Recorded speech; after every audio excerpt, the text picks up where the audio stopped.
Moi, général Yitzhak Rabin, matricule 30743, soldat de Tzahal et de l'armée de la paix, moi qui ai envoyé des bataillons au feu et des soldats vers leur mort, je vous dis ici, chers amis américains, nous entamons aujourd'hui une guerre dans laquelle il n'y a pas de tués ou de blessés, une guerre dans laquelle il n'y a pas de sang ni de douleur. C'est la seule guerre à laquelle on aspire à participer, la guerre pour la paix. Vous vous en souvenez peut-être, ces propos émouvants et pleins d'espoir, Yitzhak Rabin les a tenus en juin 1994, devant les deux chambres du Congrès américain réunies pour lui rendre hommage. Moins d'un an après la signature des accords d'Oslo et plus d'un an avant son tragique assassinat par un juif extrémiste.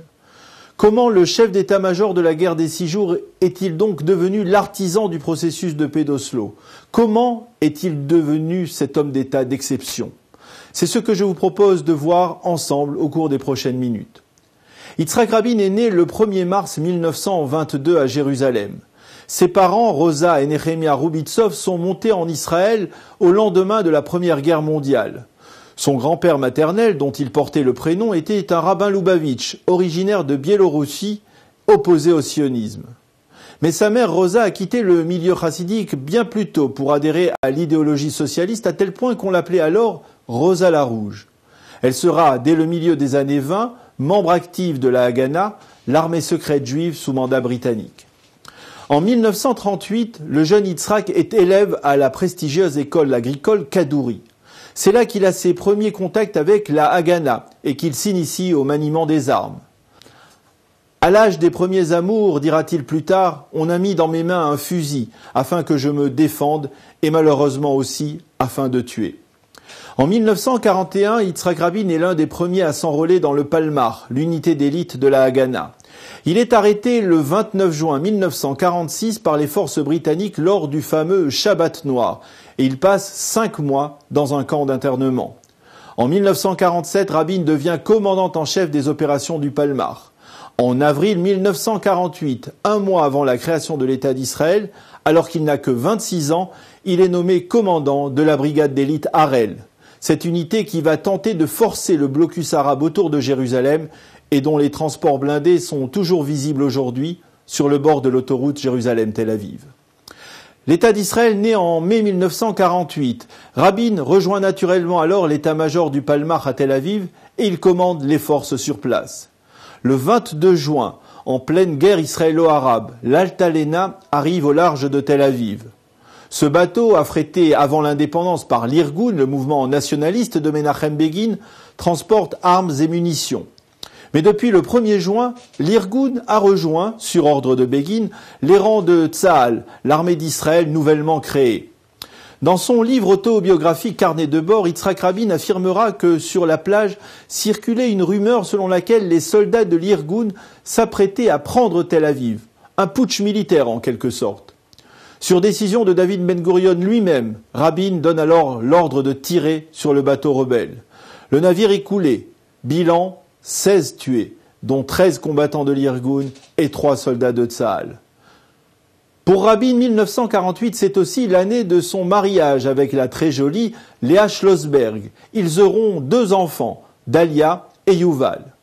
Le jeune officier gravit ensuite tous les échelons de la hiérarchie militaire. Général en 1953, commandant en chef de la région Nord en 1956 et enfin chef d'état-major en 1963. Le 15 mai 1967, les forces égyptiennes ferment le détroit de Tiran et pénètrent dans le désert du Sinaï. C'est un casus belli. Rabin adopte alors un ton ferme, trop ferme d'ailleurs au goût de certains leaders occidentaux et israéliens qui l'accusent de précipiter le pays dans la guerre. Rabin est affecté par ces critiques. Se déroule alors un épisode court et mystérieux. Le 23 mai, il convoque son adjoint, le général Ezer Weizmann, et lui annonce son intention de démissionner. Weizmann l'en dissuade, lui conseille de se reposer. On dira ensuite que Rabin a été victime d'un empoisonnement à la nicotine après avoir trop fumé. Il semble bien que l'homme a traversé alors une période de dépression aussi profonde que rapide. Quelques jours plus tard, il se ressaisit. Le 5 juin au matin, c'est lui qui déclenche l'opération Drap Rouge, qui entrera dans l'histoire et dans la légende sous le nom de guerre des 6 jours. C'est lui encore, le natif de Jérusalem, qui donnera le feu vert à la conquête de la vieille ville par les parachutistes du colonel Motagour. Et c'est lui qui, le mercredi 7 juin, arrivera devant le mur occidental, le Kotel, aux côtés de Moshe Dayan et du général Uzi Narkis. En 6 jours seulement, Yitzhak Rabin a conduit Tsahal vers sa plus grande victoire militaire. Au lendemain de la guerre et à sa demande, il est nommé ambassadeur d'Israël aux États-Unis, un poste qu'il occupera de 1968 à 1973. C'est une période de transition plus paisible qu'il va mettre à profit pour consolider les liens tissés entre Washington et Jérusalem. Durant ces 5 années, les États-Unis vont devenir le principal fournisseur d'armes d'Israël. À partir de 1973, Yitzhak Rabin entame une seconde carrière, politique cette fois. Il adhère au Parti travailliste. Il est immédiatement propulsé au 20e rang de la liste électorale du parti pour les législatives prévues en octobre. Mais la guerre de Kippour va retarder ce scrutin. Une guerre au cours de laquelle d'ailleurs Rabin n'aura pas de responsabilité militaire malgré ses demandes réitérées d'être réintégré dans Tsahal. Il est élu député en janvier 1974 et là, l'histoire va s'accélérer. Sévèrement mise en cause par l'opinion publique israélienne pour n'avoir pas su prévoir la guerre, Golda Meir démissionne. Rabin brigue sa succession à la tête du parti. Il est élu devant Shimon Peres. Moins de 6 mois après ses premiers pas en politique, Rabin devient Premier ministre de l'État d'Israël. À ce point de l'histoire, marquons une pause pour tenter de mieux cerner la personnalité de Rabin. C'est avant tout un Sabra, le premier chef de gouvernement né en Eretz Israël. Et les Sabras se reconnaissent en lui. Ils apprécient son franc-parler, y compris lorsqu'il ose qualifier les Yordim, ceux qui quittent le pays pour s'établir à l'étranger, de, je cite, déchets et chiffres-molles. Il s'identifie avec son caractère de battant, courageux, incapable de lâcher sa prise. Ils admirent son intégrité sans faille et ne sont pas insensibles à sa timidité presque maladive. C'est naturellement, sans grand discours, qu'Yitzhak Rabin impose son leadership, d'abord au sein de Tsahal, puis sur l'échiquier politique. On disait de lui qu'il était crédible même lorsqu'il n'avait pas séduit. Pragmatique, capable de changer d'avis s'il sentait qu'il avait tort, il persévérait même si son approche n'était pas populaire. Son entourage était impressionné à la fois par sa capacité à initier les plus grands projets, par sa volonté d'en réfléchir les plus infimes détails et par sa puissance d'analyse. Rabin était un faucon modéré, à gauche sur le plan social, mais plus à droite sur le plan politique. C'était avant tout ce qu'il est convenu d'appeler un sécuritaire qui plaçait la défense d'Israël au-dessus de toute autre considération. Tel est donc l'homme qui devient le 5e Premier ministre de l'État d'Israël le 3 juin 1974. 2 ans après son arrivée au pouvoir, en juillet 1976, Rabin envoie les commandos de Tsahal jusqu'en Ouganda pour libérer les otages de l'avion d'Air France détenus par des terroristes à Entebbe. Ce sauvetage forcera l'admiration du monde libre et ajoutera au prestige déjà considérable du Premier ministre israélien. Pourtant, moins d'1 an plus tard, l'incroyable se produit.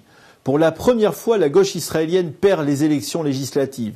Menachem Begin, leader du Likoud, forme une coalition de centre-droit. À 54 ans, Rabin entame sa première traversée du désert. Il profite de son temps libre pour publier son autobiographie, Carnet de bord, qui aura un vif retentissement et dans laquelle il règle ses comptes avec son frère ennemi, Shimon Peres. C'est un manipulateur insatiable, écrit-il avec son légendaire franc-parler. La guerre du Liban en 1982 et la formation du gouvernement d'union nationale en 1984 le ramènent sur le devant de la scène. Il devient ministre de la Défense et réduit au minimum la présence de Tsahal au Liban. C'est à ce poste encore qu'il est confronté à partir de la fin 1987 à la première intifada. La dimension sécuritaire du personnage va prendre alors toute son ampleur. Il prône une politique de tolérance zéro et appelle les soldats de Tsahal, je cite, à briser les mains et les pieds des terroristes. Il cautionne les arrestations massives et la destruction de maisons palestiniennes. En 1992, le Parti travailliste le désigne à nouveau comme tête de liste et remporte les élections. Redevenu Premier ministre, Rabin se refuse dans un premier temps à tout dialogue avec l'OLP de Yasser Arafat, dont le siège est alors à Tunis. Il préfère les pourparlers bilatéraux de Washington, enclenchés à Madrid, avec les leaders de Cisjordanie. Rabin reste d'abord très en retrait des négociations secrètes qui ont débuté 6 mois auparavant à Oslo entre représentants israéliens et palestiniens. Il se méfie des initiatives partisanes de Shimon Peres presque autant que de celles de Yasser Arafat. Mais Rabin est, nous l'avons dit, un homme d'État pragmatique. Et finalement, durant l'été 93, il adhère au processus après être parvenu à la conclusion que Yasser Arafat était incontournable. Mais il reste sceptique quant aux chances de parvenir à un règlement définitif du conflit et considère qu'un accord intérimaire est plus réaliste. Il exige toutefois d'inclure dans l'accord de principe qui se profile des clauses sécuritaires importantes. C'est cet accord révolutionnaire qui impliquera une reconnaissance mutuelle d'Israël par les Palestiniens et de l'OLP par Israël. Une chose est sûre, jusqu'au dernier moment, Rabin hésite à se rendre à Washington pour signer le 13 septembre 1993 cet accord de principe, tout comme il a hésité devant le monde entier avant de serrer la main d'Arafat ce jour-là à la Maison-Blanche. Cet espoir de paix au Proche-Orient suscite un véritable engouement au sein de la communauté internationale. De retour de Washington, Rabin et Peres sont les invités du roi Hassan II du Maroc. Et quelques mois plus tard, ils deviennent avec Arafat lauréats du prix Nobel de la paix 93. Cette atmosphère de réconciliation conduira ensuite le roi Hussein de Jordanie à conclure avec Israël un traité de paix qui sera ratifié par Yitzhak Rabin et Bill Clinton en octobre 1994. En dépit de la multiplication des attentats suicides et en dépit de la campagne de dénigrement d'une violence incomparable orchestrée par les radicaux de la droite israélienne, Rabin progresse dans le processus d'Oslo. En septembre 1995, il fait voter de justesse les accords d'Oslo II, qui prévoient le retrait de Tsahal des grandes villes palestiniennes. Cet accord alimente la controverse entre la gauche et la droite autour du bien-fondé de ce processus. Secouée par les attentats à répétition, l'opinion publique israélienne est de plus en plus sceptique quant au processus de paix. Pour le relancer, la gauche israélienne décide d'organiser le 4 novembre 1995 à Tel Aviv un grand rassemblement sur la place qui, pour la dernière fois, porte le nom de place des rois d'Israël. La foule est dense, Rabin et Peres s'enlacent, tous entonnent en chœur avec Miri Aloni la fameuse chanson de la paix. À 73 ans, Yitzhak Rabin prend, pour la dernière fois, la parole et il prononce un discours en forme de testament politique. La voie de la paix est préférable à celle de la guerre. Et je vous dis cela après avoir été chef d'état-major et ministre de la Défense. Je veux que mon gouvernement exploite toutes les possibilités afin de promouvoir cette paix. Une paix qui a des ennemis qui tentent de la torpiller. L'OLP a abandonné la voie du terrorisme. Elle devra remplir sa part du contrat, et nous aussi. Ce rassemblement doit prouver au monde arabe et à la communauté internationale que le peuple d'Israël veut la paix. Quelques minutes plus tard, Yitzhak Rabin descend les marches de la mairie de Tel Aviv. Il s'approche de sa limousine. Soudain, on entend 3 coups de feu sourds. Rabin vient d'être assassiné par un extrémiste juif, Yigal Amir, qui espère par ce geste mettre fin au processus de paix. Ces funérailles nationales, 2 jours plus tard sur le mont Herzl à Jérusalem, réunissent les chefs d'État du monde entier dans une émotion profonde et manifestement sincère. La paix venait de perdre l'un de ses plus valeureux soldats.